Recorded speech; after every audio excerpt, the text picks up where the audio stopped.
မိခင်ကဈေးပန်းကောင်းရွက်ဈေးတယ်မလို့ငါးဘာသာပါရာတောင်ဈေးတက်ကတူမတက်နိုင်တဲ့ចောင်းသားကိုဆရာဝန်ဖြစ်အောင်ထောက်ပံ့အောင်မေးအနန္တာလိုင်းဈေးတက်ကတူမတက်နိုင်တဲ့ចောင်းသားကိုထပ်မံကူညီမှာကတော့တထေးကြီးစီတီဟာနဲ့အနန္တာလိုင်းဖြစ်ပါတယ်အားလုံးသိကြတဲ့အတိုင်းပဲစေတက်ကတော်တစ်ခုကိုတက်ရောက်ဖို့ဆိုတာတာမန်မိသားစုတွေအတွက်တောင်အတော်လေးကိုရုန်းကန်ရတဲ့ကိစ္စတစ်ခုပါစေချောင်းသားတစ်ယောက်ဆရာဝန်တဦးဖြစ်လာဖို့ဆိုတာအနည်းဆုံးစာသင်နဲ့9နှစ်တီအချိန်ပေးရပါတယ်အဲဒီနောက်မှာလည်းအလုတ်တင်ဆရာဝန်ဟောက်ဆာကျင်အဖြစ်စေယုံတွေမှာလက်တွေ့ကွင်းစင်တာဝန်ထမ်းဆောင်ရပါသေးတယ်ဒီလိုနှစ်ရှည်လာများပညာသင်ကြားနေခြင်းအတွင်းမှာနိုင်ငံတကာအစိမ့်မီစေပညာရေးဆိုင်ရာစာအုပ်စာတမ်းတွေတက်ခွဲခန်းသုံးပစ္စည်းတွေလက်တွေ့အသုံးချကိရိယာတွေဝယ်ယူဖို့အတွက်ငွေကြေးသိန်းပေါင်းများစွာကုန်ကျစရိတ်ရှိပါတယ်အချိန်ပြည့်စာကြီးရလက်တွေ့ဆင်းရတာမလို့အခြားအချိန်ပိုင်းအလုပ်ဝင်လုပ်ဖို့ဆိုတာကလည်းလုံးဝမဖြစ်နိုင်တဲ့လောက်ပါဒီလိုကြီးမားလာတဲ့ကုန်ကျစရိတ်တွေနဲ့အချိန်ပေးရမှုတွေကြောင့်တချို့သောထူးချွန်တဲ့ကျောင်းသားတွေကဆရာဝန်ဖြစ်ခွင့်ဆိုတဲ့သူတို့ရဲ့ရည်မှန်းချက်ကြီးကိုမျက်ရည်ဆက်လက်နဲ့ဆွန့်လွတ်လိုက်ရတာတွေအများကြီးရှိပါတယ်။ဒီလိုဆွန့်လွတ်ရမယ့်အခြေအနေစီကိုဆက်ရောက်လာသူလေးကတော့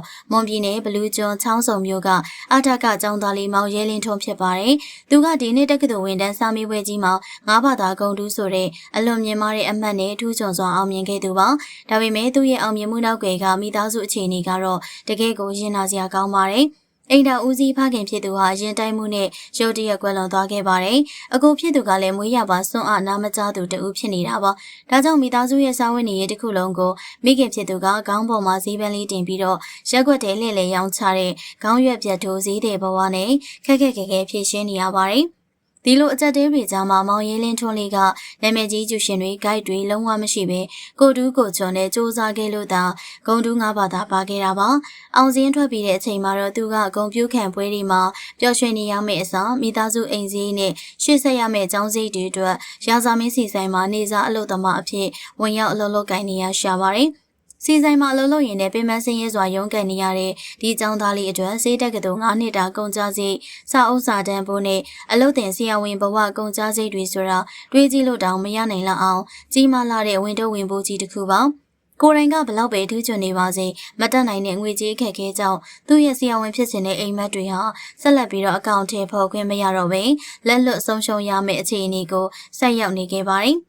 ဒါပေမဲ့ရွှေစင်ရင်ဘယ်နေရာပဲရောက်အယောင်လက်တယ်ဆိုတဲ့အတိုင်းသူ့ရဲ့မဆုံးမနေတဲ့စူးစမ်းမှုတွေအတွက်ကံကြမ္မာကမျက်နှာသာပေးလာခဲ့ပါတယ်။ဈေးတက်ကတူမတက်နိုင်တော့ဘူးလို့ထင်မှတ်ထားရတဲ့သူ့ရဲ့အိမ်မက်တွေကိုပြန်လည်အသက်သွင်းပေးလိုက်သူကတော့အကယ်ဒမီမင်းသမီးနန္ဒာလိုင်းနဲ့ခင်မွန်ဖြစ်သူတထေကြီးဦးစေတီဟာတို့ဇနီးမောင်နှံဖြစ်ပါတယ်။ပညာရေးကိုတန်ဖိုးထားတဲ့ဒီဇနီးမောင်နှံကမောင်ရဲလင်းထွန်းရဲ့အခက်အခဲကိုသိရှိသွားချိန်မှာတွန်းဆုံမနေပဲဆရာဝန်တယောက်အပြည့်အဝဖြစ်လာတဲ့အထိလိုအပ်မဲ့အကြောင်းလာကစာအုပ်စာတမ်းပုံနဲ့နေထိုင်စားသောက်စိတ်အားလုံးကိုအပြည့်အဝတာဝန်ယူထောက်ပံ့ပေးသွားမယ်လို့တရားဝင်အတည်ပြုခဲ့တာပါ။ဦးစေတီဟာရဲ့ပြောကြားချက်အရဆိုရင်သူတို့ဇနီးမောင်နှံဟာဒီတယောက်တည်းကိုပဲကူညီတာမဟုတ်ပါဘူး။လူမျိုးဘာသာဆင်းရဲချမ်းသာမခွဲကြပဲတကယ်စူးစမ်းကြံစိတ်ရှိပြီးတော့ငွေကြေးအခက်အခဲဖြစ်နေတဲ့ចောင်းသားလေးဦးကိုဘွဲရတဲ့အထိပညာသင်စေထောက်ပံ့ပေးဖို့စီစဉ်ဆောင်ရွက်ပြီးပြီလို့သိရပါတယ်။ဒါအပြင်နောက်ထပ်လည်းထူးချွန်ပြီးတော့အခက်အခဲဖြစ်နေတဲ့ကလေးတွေကိုဆက်လက်ရှာဖွေကူညီသွားအောင်မယ်လို့ဆိုပါတယ်။ဒါကအတိုင်းပြည်ရဲ့အနာဂတ်ယတနာလေးတွေကို